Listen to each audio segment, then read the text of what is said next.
जय श्री हरि विष्णु। दोस्तों, स्वागत है आप सभी का एक बार फिर से।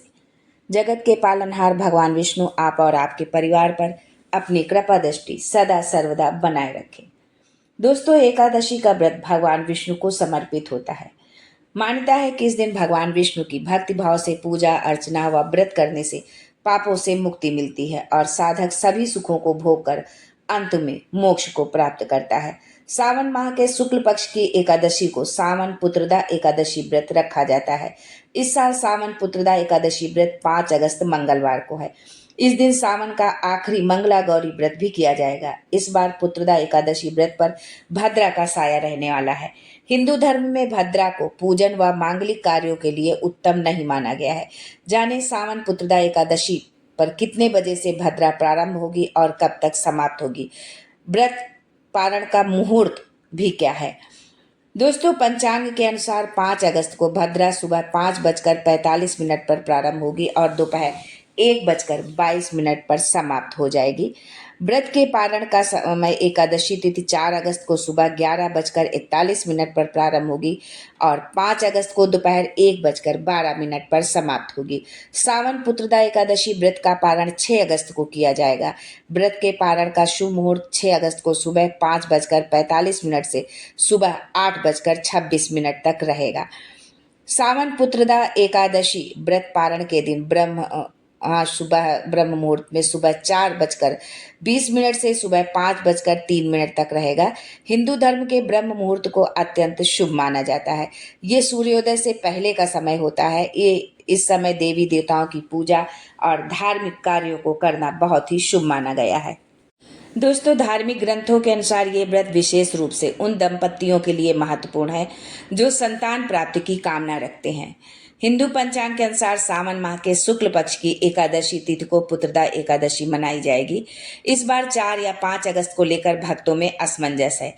तो ये पुत्रदा एकादशी हिंदू पंचांग के अनुसार सावन माह के शुक्ल पक्ष की एकादशी तिथि पर मनाई जाती है और ये 4 अगस्त सुबह 11:41 से शुरू हो रही है और 5 अगस्त को दोपहर 1:12 पर समाप्त होगी। उदया तिथि के अनुसार जो है पुत्रदा एकादशी का व्रत 5 अगस्त मंगलवार को रखा जाएगा। इस दिन भगवान विष्णु और माता लक्ष्मी की विशेष रूप से पूजा आराधना की जाती है। पुत्रदा एकादशी का व्रत रखने और भगवान विष्णु जी की पूजा करने से निसंतान जोड़ों को संतान प्राप्ति का आशीर्वाद मिलता है। श्रद्धा और नियम पूर्वक व्रत करने से भगवान विष्णु और माता लक्ष्मी खुश होते हैं, जिससे दंपतियों को संतान सुख मिलता है। इसके अलावा ये व्रत सुख समृद्धि और पारिवारिक एकता को बढ़ाने के लिए भी रखा जाता है। सावन के पवित्र माह में भगवान शिव और विष्णु की एक साथ पूजा करने से इस व्रत का महत्व और बढ़ जाता है। सुबह उठकर ब्रह्म मुहूर्त में स्नान कर स्वच्छ पीले या लाल रंग के वस्त्र धारण कर सबसे पहले सूर्यदेव को जल अर्पित करें। पूजा के लिए एक चौकी पर पीला कपड़ा बिछाकर भगवान विष्णु और माता लक्ष्मी की मूर्ति रखें। भगवान विष्णु और लड्डू गोपाल को दूध, दही, घी, शहद और शक्कर से बने पंचामृत से स्नान कराएं। इसके बाद पीले फूल, तुलसी दल, धूप, दीप और नैवेद्य अर्पित करें। ये सब करने के बाद ओम नमो भगवते वासुदेवाय मंत्र का जाप करें और विष्णु सहस्त्र नाम का पाठ करें। पूजा कर दिन भर निराहार या फलाहार व्रत रखें। रात में भगवान विष्णु का भजन कीर्तन करें। जरूरतमंदों को भोजन, वस्त्र या अन्य सामग्री दान करें। आटे के दीपक बनाकर तेल या घी के साथ पीपल या बड़ के पत्ते पर रखकर नदी में उसे प्रवाहित कर दे। दोस्तों, धार्मिक ग्रंथों और पुराणों में एकादशी तिथि को अत्यंत पवित्र और पुण्यदायी माना जाता है। इसे हरिवासर और विष्णु प्रिय दिन भी कहा गया है।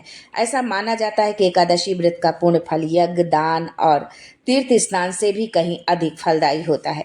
गरुड़ पुराण और पद्म पुराण में भी एकादशी व्रत की महिमा का वर्णन किया गया है। धार्मिक मान्यताओं के अनुसार इस दिन व्रत रखने से धन, धान्य, सुख और समृद्धि प्राप्त होती है।